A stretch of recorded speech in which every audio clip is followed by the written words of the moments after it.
And we want to welcome you to our men's basketball summer update. I'm Matt Provence, joined by head coach Brian Kennedy. BK, last time I saw you, we were playing basketball. Everything was normal back at the beginning of March. A lot has happened since then, but most recently a move to the America East. Give me some feedback on what your thoughts are about the latest news here for NJIT. First off, I'd like to, thank the ASUN staff, the administrators at the various institutions, the coaches, and the student athletes. It was, it was a great league for us. They welcomed us in 5 years ago. But with the COVID situation that's going on, it brought up a lot of question marks in regards to travel and so forth, and being in a more centrally located conference for us. We ended up in the America East, which was fantastic. I think it's one of the better, if not the best conference, mid-major conference in the Northeast. It's got some great teams, some great coaches, some great institutions. So we're very happy to be in the America East, moving forward. You've been very instrumental in making sure, you do your role in keeping that academic standard for the athletic department. How does this move and the travel affect, perhaps positively, what your student athletes will go through during the course of a basketball season? It's always time management. So, it's just a different setting for them. So instead of having to maybe, studying in the airport and on a plane and in a hotel room, they're going to be, on the bus and in a hotel room. But, there's not really too much difference, to be honest with you. People talk about the travel. The travel wasn't bad at all in our league. So we look forward to the new league. We'll be on more buses than planes, which in the COVID, era here will be better. But, it's about time management. Really proud of our kids. They had a 3.416 in the spring semester. We had 8 guys over a 3.5. So I'm very proud of the guys academically.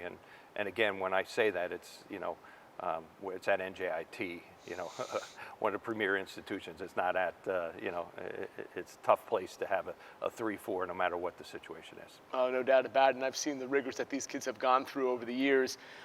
We've seen some of the teams from the America East. Every year the schedule seems to have a handful of these teams. We've seen a bunch over the years.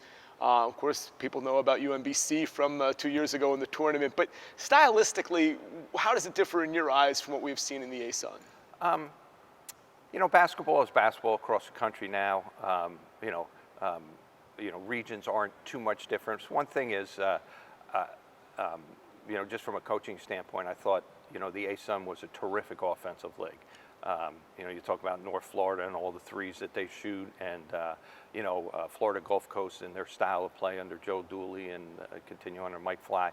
Very offensive league. I think when Liberty entered the league, they were a defensive-minded team. Richie McKay, who worked under Tony Bennett at Virginia, along with being a head coach at major Power 5 institutions, brought a little defense of intensity to his program and his team. But I think that's going to be the difference. I think the America East is tough Northeast defensive type of league. It's not going to be as wide open offensively. Vermont's had a great run here as of late, and people remember Vermont when they beat Syracuse, as a 15 seed, and then UMBC beating Virginia as a 16 seed. Stony Brook's program, has been on the rise under my friend Steve Pike, who's now over at Rutgers, and continued on. Hartford's done a great job. Binghamton, Albany, Albany's been to the tournament, I believe, 3 or 4 times. It's just a really, really solid league overall. New Hampshire, Billy Harion's one of the great coaches, that goes under the radar. Back when he had Malik Rose down there at Drexel, did some great things, and University of Maine. So, some really, really good programs and really good coaches. I know from watching you over the years and being around the program, how you guys really don't have much downtime. This has been an interesting spring, summer, I'm sure, for you, obviously with the quarantine from the pandemic.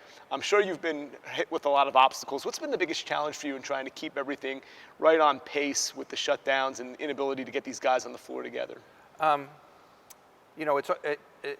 me talk about the positives first. Sometimes you get so wrapped up in continuing 365 days to just push, push, push. It's probably a good respite for the guys, mentally and physically, to take a little bit of a break. But now everybody is itching to get back on the court. But the toughest thing is the daily touch with the kids. So, just having the guys come up into my office, or going down in a weight room, or checking their classes, or having lunch with them, that's the thing that you miss the most, because then you can get a true read on somebody. It's hard being away, and just speaking over the phone or on Zoom or whatever it is that we're doing.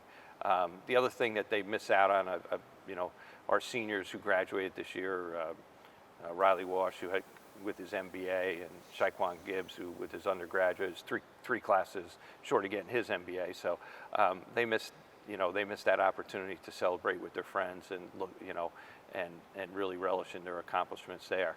And internships are a huge thing with this program, being in the New York metropolitan area. Our kids miss out on this summer being able to get some great internships to get their foot in the door, to start their careers off the court. So those are the biggest things that I, as a coach, feel like we're missing out on this spring. Will the extra time allow you to look at more offense or more defense, or the teams in the America East on video? How will you maybe utilize some of this extra time to help prepare? Oh, of course, yeah. I mean, it's brand new, so just found out on Friday. So over the weekend started watching some tape already. But give us the time to watch some tape and get acclimated. I really believe in our style and our system. So you're always tweaking, trying to figure out, with your personnel, what you can do better and what you need to change. But the core of the way that we play and share the ball and defend and rebound and offensively move the ball, move yourself and the ball to get a great shot, that's not going to change. With some premier returning players, with newcomers, with the mix that you've brought together, hoping to have together for the start of the season, what excites you most about 2020, after the way you kind of fought down the stretch and now you have another opportunity to take the floor again? The most exciting thing, anytime you start a new year, is we suffered a lot of injuries early on. We were able to gather ourselves and make a run in the second half. So I'm really, some standout things. Obviously, Zach Cooks is going to be one of the premier players in the entire country. San Antonio Brinson had some more flashes than he had his sophomore year. A 37-point game down at University of North Florida, was just tremendous. Looking forward to getting and Suleiman Giacate with his development. He played behind a year before, played behind Abdul Lewis, and early on he was got a little rust off and really played tremendous down the stretch. So those three will lead us lead the team into the America East, and we have some really talented newcomers coming in.